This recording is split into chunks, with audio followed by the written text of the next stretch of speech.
Hello everyone, हम बात करेंगे इसमें अंतर्राष्ट्रीय स्तर पर जो लक्षित हत्याएं हो रही हैं इससे संबंधित मुद्दे के बारे में, यानी कि टारगेट किलिंग के बारे में।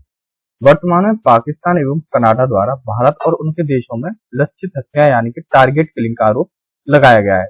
हालांकि भारत के जो विदेश मंत्रालय इसने आरोप से इनकार करते हुए कहा है कि जो लक्षित हत्याएं भारत की नीति नहीं है, यानी भारत ऐसा नहीं करता है। अब जानते हैं विभिन्न देशों की इस पर प्रतिक्रिया क्या रही है। तो इसमें सबसे पहले बात करें पाकिस्तान के बारे में, तो पाकिस्तान ने प्रतिक्रिया देते हुए कहा है कि पाकिस्तान अपने देश में 2 लोगों की हत्या के आरोप भारत पर लगा चुका है। ये पाकिस्तान ने कहा था। उसका तर्क है कि पाकिस्तान के भीतर मनमाने ढंग से नागरिकों को आतंकवादी घोषित कर न्यायिक दंड देने की भारत की तैयारी का दावा स्पष्ट रूप से उनको दोषी होने का स्वीकारोक्त है। ये क्या गया है, पाकिस्तान की ओर से प्रतिक्रिया आई थी। अब बात करें फिर अमेरिका ने भी एक प्रतिक्रिया की इसको लेकर, लक्षित हत्याओं को लेकर यानी टारगेट किलिंग को लेकर। तो अमेरिका ने कहा कि पाकिस्तान के दावे से संबंधित कोई भी टिप्पणी नहीं है कि हालांकि इस पर ध्यान देने की आवश्यकता है। क्या पाकिस्तान के दावे का प्रयोग अमेरिकी न्याय विभाग द्वारा किया जाएगा? अमेरिकी खुफिया विभाग यानी कि FBI ने दावा किया है कि वरिष्ठ भारतीय खुफिया अधिकारियों ने न्यूयॉर्क में खालिस्तानी जो अलगाववादी हैं उनके ग्रुप तुवंत पन्नूट पर हमले के आदेश दिया था। ये कहा है अमेरिका ने।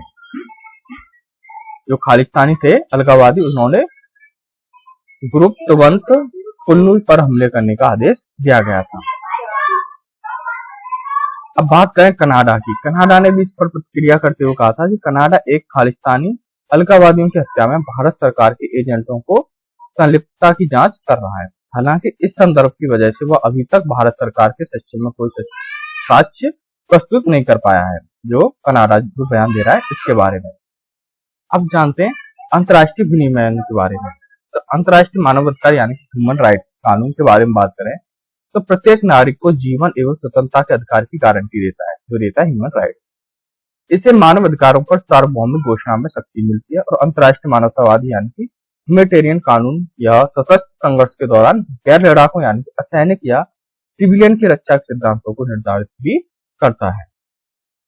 इसके अनुसार जो गैर लड़ाके होते हैं उनकी रक्षा की, जो गैर लड़ाके होते हैं उनकी ये रक्षा की जाती है, क्योंकि युद्ध या आत्मरक्षा अभियानों के दौरान राज्यों के कुछ दायित्व इसमें होते हैं। अब बात करें संयुक्त राष्ट्र चार्टर के बारे में। तो संयुक्त राष्ट्र चार्टर की ओर से शांति के लिए खतरा और शांति का उल्लंघन और आक्रामकता के कृत्यों के संबंध में कार्रवाई पर संयुक्त राष्ट्र चार्टर या अध्याय 7 के अनुसार अनुच्छेद यानी कि आर्टिकल 51 के प्रावधान इसमें किया गया है। इसके अनुसार बात करें आर्टिकल 51, तो इसके अनुसार यदि संयुक्त राष्ट्र के किसी भी सदस्य के खिलाफ सशस्त्र हमला होता है तो उस पर व्यक्तिगत या सामूहिक आत्मरक्षा के अधिकार में कोई बाधा नहीं आती है। इसमें ये दोहरा रवैया रहा है। दोहरा रवैया की बात करें तो वर्तमान में वैश्विक स्तर पर दोहरे मापदंड विद्यमान है, क्योंकि 9/11 के बाद अमेरिका में विभिन्न देशों में ड्रोन हमलों के माध्यम से लक्षित है यानी कि टारगेट किलिंग की गई है। 9/11 का जो हमला हुआ था उसके बाद ड्रोन हमलों से लक्षित हत्या के मामले जो वहां पर देखने को मिले हैं। इससे अमेरिका में आत्मरक्षा की प्रतिक्रिया के रूप में वर्णित किया गया है। इसे संयुक्त राष्ट्र द्वारा अनुमति दी गई है, क्योंकि संयुक्त राष्ट्र चार्टर के अनुच्छेद आर्टिकल 51 के अनुसार देशों के पास आत्मरक्षा के व्यक्तिगत अधिकार है। इससे जो निष्कर्ष निकलता है इसमें कोई संदेह नहीं है कि वैश्विक शक्तियां अपने लिए और भारत जैसे अन्य देशों के लिए अलग अलग मानव निर्धारित करती है। ऐसे में सरकार को यह सुनिश्चित करना होगा कि भारत के पास उन परिणामों को निपटने के लिए कूटनीति क्षमता है।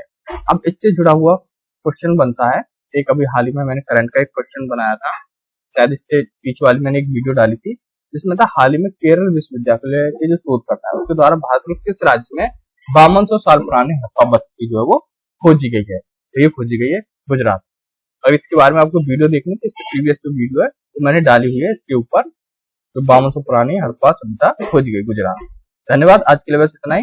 वीडियो अच्छी लगी हो लाइक शेयर जरूर करना और सब्सक्राइब भी कर लेना। धन्यवाद मेरे चैनल पर जुड़े रहने।